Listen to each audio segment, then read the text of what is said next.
Hablemos de México, porque esto dijo el presidente López Obrador, ni modo.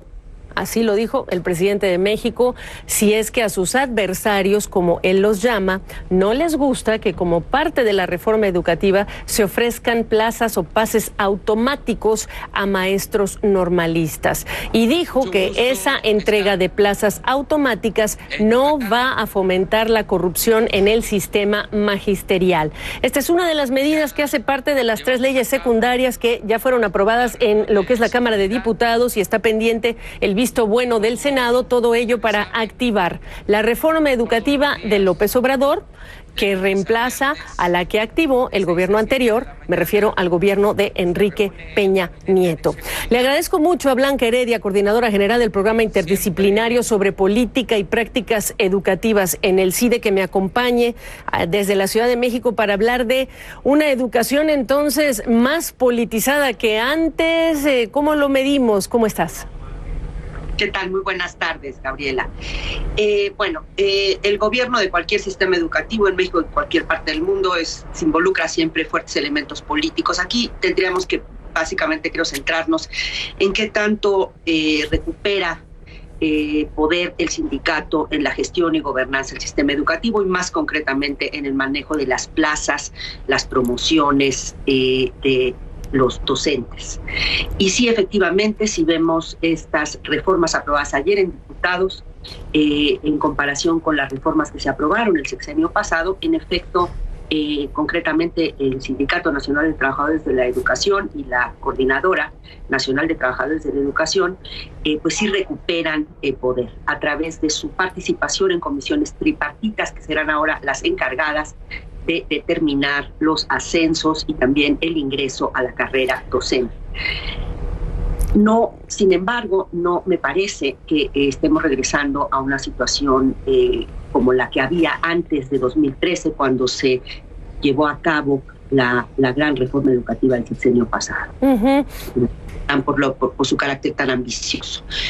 Pero antes de 2013, lo que había eran las llamadas comisiones mixtas, en donde de una parte estaban las autoridades educativas y de otra parte el sindicato, pero en muchos casos ya los propio personal del sindicato pues estaba trabajando en las secretarías locales o en la Secretaría Federal y en efecto en muchos casos tenían el control casi completo.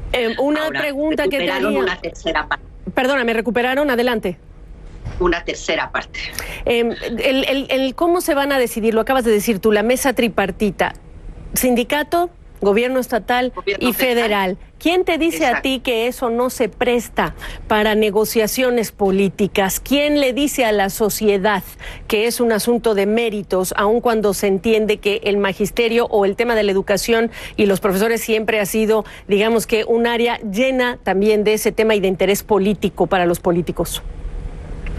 Bueno, se establece que habrá unos procesos de evaluación que se llaman de manera distinta, digamos ahora, una valoración que incluirá desde su experiencia para el caso de las promociones. De hecho, se aumenta la experiencia, antes era de 2 años para poder subir a un cargo directivo, ahora será de 4 años, pero también, lo cual implica que habrá menos profesores que recién entraron a la carrera docente que puedan aspirar al puesto de director, por ejemplo. Pero hay un conjunto de criterios que sí tienen que ver con la experiencia, con los conocimientos, con las habilidades y no solamente con una cuestión de negociación política. Sin duda habrá en esas mesas partidas negociación. Pero esto me da pie para hablar de otro tema que me parece muy importante, recordando y teniendo como necesariamente tenemos que tenerlo presente, qué es lo que pasó el sexenio pasado. El sexenio pasado se introdujo una reforma muy ambiciosa que cumplía de manera muy estricta y muy cercana los lineamientos que a nivel global se han establecido como los que tienen que regir una reforma educativa, una transición orientada a favorecer los aprendizajes de los estudiantes, muy centrado en temas de evaluación, docente, entre muchas otras cosas. Uh-huh. Técnicamente podemos decir que era una reforma sólida. Sin embargo, pudimos ver que en términos de sus resultados pues no son tan halagüeños, porque en la parte de aprendizajes pues vemos más bien estancamiento, así lo revelan los últimos resultados de la prueba Planea que se dieron a conocer a principios de este mes.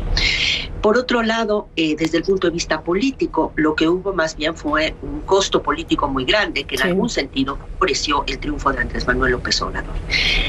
Dicho de manera sintética, ninguna reforma educativa o de ningún otro campo, pero claramente en educación, cuando hay tantísimos actores y tan fuertes organizados, puede suponerse que tendrá éxito si solamente es sólida técnicamente. Se requiere conciliar solidez técnica de la reforma con que sea viable políticamente. No solamente su aprobación legislativa, sino su instrumentación práctica.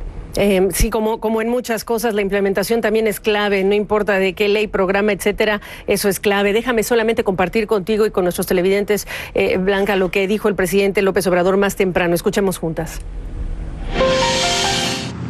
No, es un sistema tripartito donde participa el sindicato, porque tienen derecho a hacerlo, no solo la CENTE, el CENTE, la representación de los maestros en general, participa el gobierno del Estado y participa el gobierno federal, es tripartito.